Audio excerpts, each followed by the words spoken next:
Dios les bendiga, hermanos, Dios les bendiga, amigos. Vamos a ver la segunda cápsula del tema tan importante, la salvación de Dios a través de la persona de nuestro Señor Jesucristo. Hoy veremos cuál es el método que Dios usa para llevarnos a Cristo, para que nosotros podamos recibir la salvación. ¿Cuál es el método que usa Dios? Y que sabemos que es su evangelio, es su palabra. Entonces, hablaremos sobre eso. Ya vimos en la cápsula número 1 qué es lo que se requiere para entrar al reino de Dios, cuál es la circunstancia para poder ser salvos que Dios establece y hace, y qué implica ser salvos. Ahora veremos el método que Dios usa para que nosotros podamos llegar a esa salvación. Muy bien. En el capítulo 6 de Isaías vemos que relata ahí la Biblia una visión que tuvo el profeta Isaías, que Dios le da de su gloria, o sea, en el trono de Dios, sentado Dios Padre, todas sus vestiduras llenaban el templo, los querubines adorándolo, alabándolo día y noche, y todo eso lo pudo presenciar Isaías. ¿Y qué quiere decirnos Dios? Tantas cosas que nos dice en ese pasaje. Vamos a rescatar lo que nos interesa el tema de hoy. Bueno, pues en ese tema dice en el verso 8 de ese capítulo 6, si tú quieres leer la gloria de Dios como la manifiesta Isaías, lee el capítulo 6 de Isaías. Pero en el verso 8 dice, después oí la voz del Señor que decía, ¿a quién enviaré? ¿Y quién irá por nosotros? Entonces respondí yo, heme aquí, envíame a mí. Isaías le dice, envíame a mí, yo voy a predicarles tu palabra para que se salve tu pueblo, para que tu pueblo regrese a tu camino, para que tu pueblo te conozca, para que conozca tu voluntad, conozcan su diseño, cómo fueron creados por amor.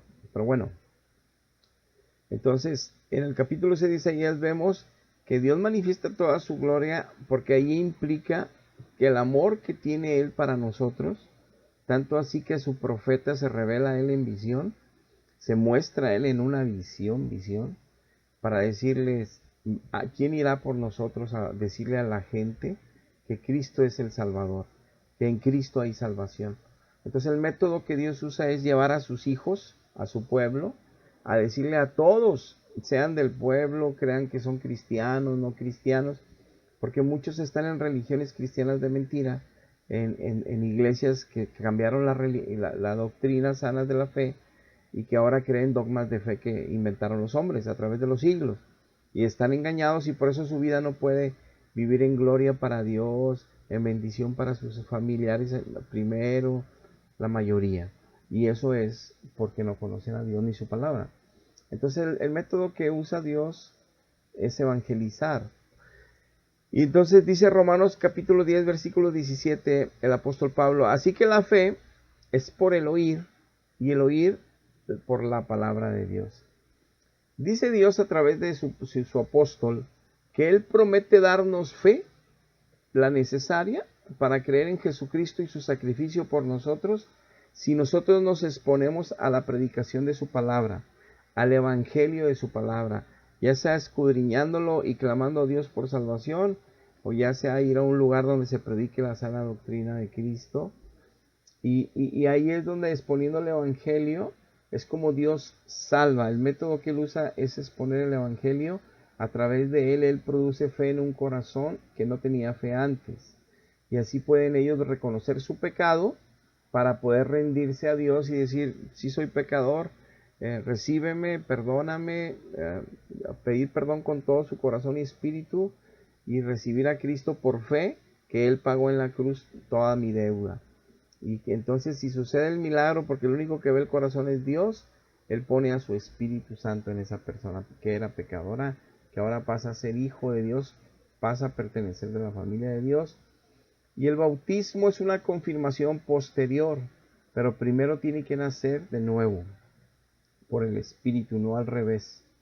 Entonces hay quienes se pueden convertir en el mismo lugar donde después se pueden bautizar, o hay quienes se pueden convertir y bautizarse tiempo después.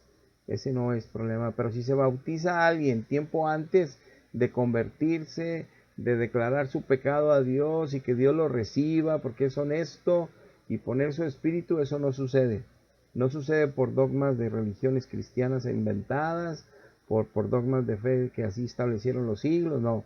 Dios estableció su palabra como la única fuente de verdad, que es Jesucristo mismo, a través de sus apóstoles y sus profetas. Nadie más, nadie más. Y eso lo vimos en otros temas, pero bueno.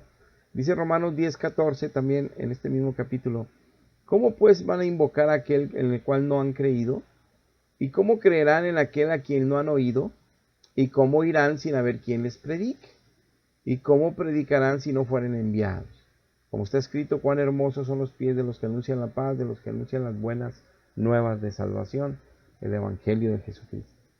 Entonces Dios usa... Y les dijo, id por todo el mundo y predicad el Evangelio a toda criatura. Quien crea y sea bautizado se salvará, pero quien no crea se condenará.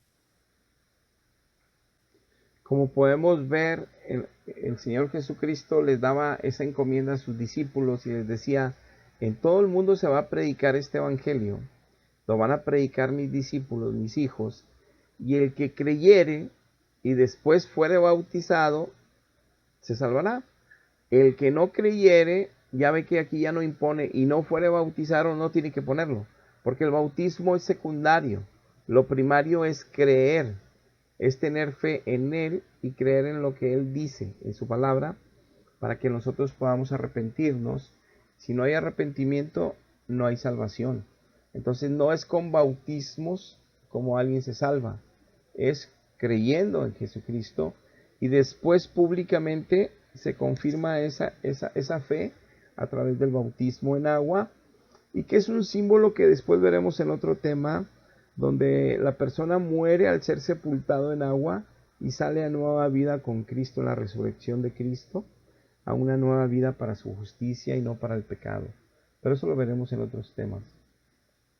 Entonces, corroborando esto mismo, dice Mateo 9:13, les dice el Señor, id pues y aprended lo que significa misericordia quiero y no sacrificio, porque no he venido a llamar a los justos, sino a pecadores al arrepentimiento. Cristo no vino a llamarle a la gente a bautizarse, vino a llamarles a que se arrepintieran de sus pecados. Y como dice que Él no llama justos, y los fariseos se creían justos, dice, pues ustedes no me van a hacer caso, no se van a salvar. Es lo que les decía aquí. Ustedes creen que son justos porque conocen la Biblia, el Antiguo Testamento, y son fariseos, y no se dan oportunidad de oírme. Bueno, se van a quedar en su orgullo, en su creencia, pero al final de la vida no van a ser salvos, porque ellos eran salvos según se justificaban a sí mismos. No. Entonces, dice la Biblia en el libro de Romanos capítulo 3 que no hay justo ningún uno, que todos hemos pecado y que todos somos pecadores. Entonces, todos tenemos que proceder al arrepentimiento. Vino por todos Cristo para que nadie se confíe en sus religiones. Y Marcos 1:15 dice el Señor, el tiempo se ha cumplido, el reino de Dios se ha acercado, arrepentíos y creer en el Evangelio. La clave aquí de esa predicación, de ese método que usa Dios, que es el Evangelio, es arrepentirse para poder creer en el Evangelio. Entonces, Dios nos da fe si nosotros nos exponemos en su palabra para poder darnos cuenta de nuestra condición moral delante de Él y nuestra situación eterna. ¿A dónde iremos? Para poder arrepentirnos de corazón sincero delante de Él, no de los hombres, delante de Él, y que suceda el milagro sobrenatural, espiritual, donde Él hace un nuevo corazón en nosotros, nos limpia de todo pecado con la sangre de Cristo, espiritualmente hablando, y luego pone su Santo Espíritu en nosotros. Ya tenemos de la naturaleza divina viviendo con nosotros, somos el templo para poder vivir como a Él le agrada y como a nosotros nos conviene, cuidando esa salvación que no nos cuesta nada y es gratis. Dice Hechos 3:19 sobre el mismo tema, así que arrepentíos y convertíos. Hay que arrepentirse y luego hay que dejar de hacer lo malo, proponerse dejar de hacer lo malo, esa es la conversión, para que sean borrados vuestros pecados, para que vengan de la presencia del Señor tiempos de refrigerio. Si no hay arrepentimiento, no hay borramiento de pecados. Lucas 24:47, y que está hablando sobre cómo los mandó el Señor que se predicase en el nombre de Jesucristo el arrepentimiento y el perdón de pecados en todas las naciones, comenzando desde Jerusalén. Vemos lo mismo en Hechos 20:21, testificando a judíos y a gentiles acerca del arrepentimiento para con Dios y de la fe en nuestro Señor Jesucristo. La salvación implica que me expongo a la palabra, Dios me regala fe. En Efesios 2:8 dice que somos salvos, ahorita lo veremos, y Dios me da fe para poder yo creer mi condición y creer que Jesús es mi Salvador y rendirme a Él y rendirme a Dios y aceptar su sacrificio por fe para ser justificado gratuitamente por gracia en Cristo. Entonces, vemos también en Hechos 26:20, sino que anuncié primeramente a los que están en Damasco y en Jerusalén y por toda la tierra de Judea y a los gentiles, que se arrepintiesen y se convirtiesen a Dios, haciendo obras dignas de arrepentimiento. Es decir, que los que se arrepintieran realmente fuera de corazón sincero y no nada más de boca, porque así no sucede el milagro, aunque estén formando parte de un lugar donde ellos hagan esta oración con Dios. Segunda de Pedro 3:9 dice, el Señor no retarda su promesa, según algunos la tienen como tardanza la segunda venida, sino que Él es paciente para con nosotros, no queriendo que ninguno perezca, sino que todos procedan al arrepentimiento. Dos direcciones en este texto. Una, corrobora al principio que sin arrepentimiento no hay salvación, sin arrepentimiento no hay justificación, sin arrepentimiento no hay un nuevo nacimiento y sin arrepentimiento no tiene caso el bautismo en el agua. Eso no salva. Ese es como lo dice la misma escritura, es como, les decía, es poder dejar como manifiesto, testificar públicamente que yo morí ya al pecado y que resucité en Cristo para nueva vida. Se hace esa práctica, pero tiene un sentido espiritual de responsabilidad para el creyente muchísimo. Entonces vemos en Efesios que por gracia son salvos mediante la fe, creer, y esto no es de ustedes, es un don de Dios, que para ser salvo yo o cualquiera, tengo que creer cuando el evangelio se me predica, en lo que se me predica, que yo soy un pecador y necesito salvarme. Yo no me puedo defender que pertenezco a tal iglesia, a tal otra iglesia. Ya me bauticé en el agua cuando era un recién nacido y a los 5 a 10 años me pusieron una velita y hice primera comunión. Eso no me salva. A mí me salva arrepentirme que soy un pecador con Dios y no confesarme con otro hombre. No, a mí me salva arrepentirme delante de Dios de mis pecados y decirle, ven y sálvame, entra a mi corazón para que suceda el gran milagro. Y es ahí donde Dios ve los corazones, Él está a la puerta y solamente Él puede ver quién de corazón sincero quiere salvarse en Cristo, quiere servirle a Cristo, quiere vivir para Cristo y quiere dar testimonio en esta vida que Dios es poderoso para transformar una persona, para transformar toda una familia y para llevar el testimonio de Cristo en ellos. Solamente es al creer, no al bautizarse solamente. Hechos 2:41. Así es que los que recibieron su palabra fueron bautizados y se añadieron aquel día como 3,000 personas. Y el Señor añadía cada día a la iglesia a los que habían de ser salvos. Ni los apóstoles Pedro, Pablo, ni Lucas, ni Jacobo, ni Santiago, ni Bernabé, ni Juan, ni Marcos, nadie de ellos podían agregar a la iglesia los que ellos decían, no, tú eres muy mansito, tú eres muy noble, tú dices que Jesucristo sí vive, tú pásale.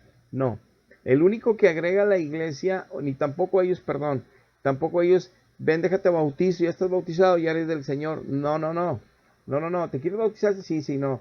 El único que agrega a la iglesia es Dios, porque es el único que puede ver un corazón arrepentido, un corazón que realmente quiere doblegar su vida delante de Él, reconociendo su pecado, que vive atado al pecado, a mentir, a engañar, a burlarse de otros, a ver las cosas que no convienen, a desear la mujer del prójimo, a desear el hombre de la mujer de la prójimo, a estar anhelando las riquezas de otros, a envidiar a otros, a murmurar, a juzgar, a mentir. Ese pecado que todo el tiempo y toda la vida lo traemos, hay que romperlo en Cristo. Hay que reconocer que somos pecadores. Cristo toma nuestra vida y Él pone su espíritu para ya no engañar, ya no mentir, ya no fornicar, ya no cometer adulterio, ya no desear la mujer del prójimo, en un crecimiento espiritual donde nos va librando de todo eso día a día. Muy bien, hasta aquí llegamos con esta cápsula. Continuaremos con la tercera en breve. Dios les bendiga. Cuídense.